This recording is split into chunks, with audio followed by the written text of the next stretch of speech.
Professeur Luc Montagnier, que pense le prix Nobel de médecine que vous êtes quand vous voyez l'état de notre planète aujourd'hui qui se couvre d'un masque? Écoutez, il y a deux visions possibles. La vision optimiste et la vision pessimiste. Pessimiste, c'est qu'on va à la catastrophe, à la fin de la civilisation dans quelques générations.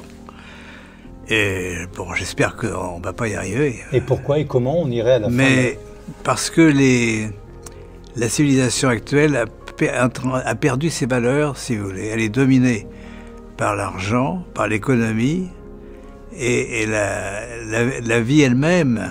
Pourquoi, n'est-ce pas? Pourquoi les jeunes se demandent qu'est-ce qu'ils font dans cette galère? C'est une galère incroyable. Alors, voilà donc la situation mauvaise. Et la situation bonne, c'est qu'on n'a jamais été aussi haut dans le développement. Une espèce animale domine le monde, c'est nous. Alors, il y a quelque chose qui s'est passé. La moitié de la population humaine, maintenant, est dans les villes, dans le béton. Et pour un jeune, je crois, c'est affolant. Il ne voit plus le vert, il ne voit plus les animaux, il ne voit plus rien. Pourquoi existe-t-il? Il se le demande. Comme vous, je m'étonne qu'on est dans un monde de fous. Un monde de fous. C'est-à-dire que la science donne des vérités. On ne croit plus à ces vérités. On transforme la vérité selon les besoins de l'économie. Et donc, voir un ministre de la Santé français interdire un médicament qui semble agir sur ce fameux virus dont vous parlez tout à l'heure, c'est absolument étonnant, absurde. Et bien que les journaux scientifiques se sont rétractés, lui ne s'est pas rétracté, il continue. Alors qu'est-ce qui nous gouverne, hein? Vous voyez, c'est un monde de fous. Quelque chose qui peut faire du bien à des gens, les empêcher de mourir, on ne prescrit pas en France. Les médecins n'ont pas le droit de prescrire. Ce fameux virus, on a l'impression que personne ne veut en savoir un peu plus. Vous avez dit sur des plateaux de télévision qu'il avait été quand même un petit peu aménagé par la main de l'homme. Enfin, d'abord, c'est un virus qu'on peut très bien connaître. On a tous les moyens maintenant, moléculaires, d'en savoir beaucoup sur ses gènes, etc. Donc, moi j'ai été virologiste, je suis toujours virologiste, et j'ai travaillé notamment sur les virus de ARNA, qui contiennent comme matériel génétique cet ARN qui est très proche de l'ADN, mais qui n'est pas l'ADN. Et le virus corona est dans les moyens, disons dans les tailles moyennes, et on connaît, et surtout, comme c'est un virus qui était associé à un syndrome respiratoire en Chine, il est très bien étudié par les Chinois. Et donc, on est assez habitué à ce virus. Sauf que ce virus est particulier. Il a reçu ce qu'on appelle des insertions, des petits bouts d'ARN venant d'un autre virus, ou même par une synthèse chimique.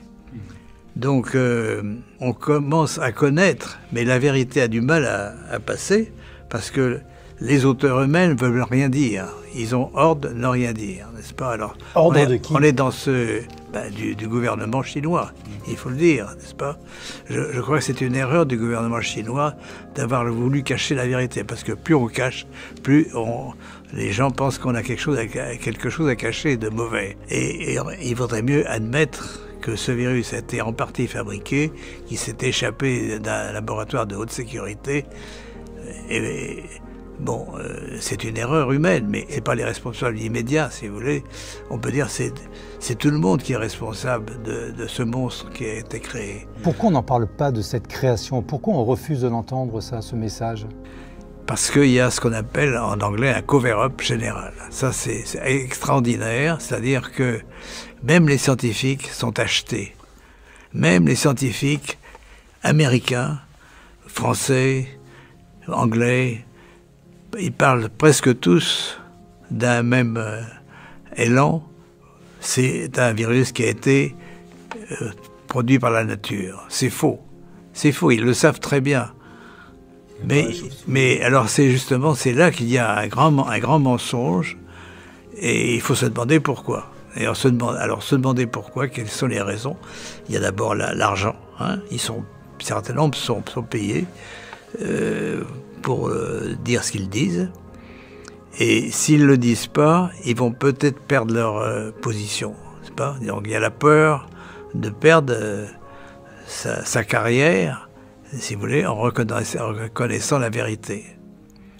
C'est quelque chose d'extraordinairement mauvais pour la science. Je pense qu'il y a aussi donc toute une pression médiatique, si vous voulez. C'est un système compliqué maintenant, mais qu'on peut bien démontrer.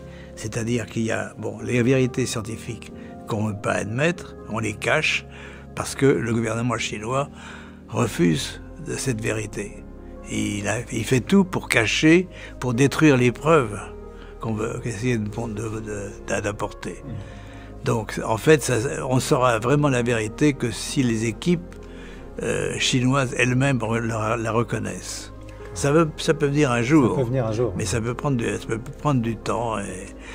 Et pendant ce temps-là, on continue donc à croire quelque chose qui n'existe pas. Selon vous, est-ce que vous pensez vraiment que dans quelques semaines, voire quelques mois, on va nous proposer un vaccin et que ce vaccin va être obligatoire? Quel est votre avis là-dessus? D'abord, je ne suis pas anti-vaccin, et je ne suis même pas anti-pharmaceutique non plus, n'est-ce pas? Je pense que l'industrie pharmaceutique a fait de très belles choses. On est d'accord. Pourquoi cette focalisation sur le vaccin, n'est-ce pas?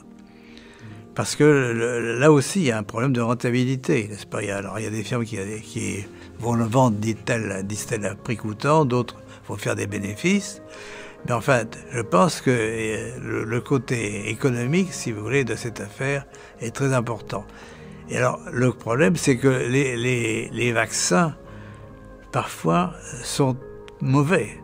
Il faut dire, et je le dis ici vraiment, et il faut le dire très fort, c'est que si vous avez quelqu'un qui est atteint par le Covid-19, si vous le vaccinez contre la grippe, vous risquez de le faire mourir dans les jours ou les semaines qui suivent. Si vous avez quelqu'un qui a une chimiothérapie bien équilibrée contre un cancer, vous le vaccinez contre la grippe, vous allez le tuer aussi très rapidement. Il faut dire ça. Il faut dire que les vaccinations interférentes sont très mauvaises. Donc ceci doit être retenu. Deuxièmement, pour un vaccin, je répète, il peut être mauvais, il peut être bon, mais il faut le démontrer. Et ceci prend du temps. Il y a des exemples en Italie du Nord notamment, où on a vacciné contre la méningite toute une population, et c'est là qu'on a vu le pic de morts augmenter de façon très importante. Je crois que un vaccin, par définition, comme les médicaments, ne doit pas tuer, ne doit pas avoir d'effets secondaires au point de tuer les gens. Et je crois que les vaccinateurs oublient ce principe d'Hippocrate, ne pas nuire. Ce sont des médecins qui vaccinent. Donc c'est à eux de mettre la barrière éthique.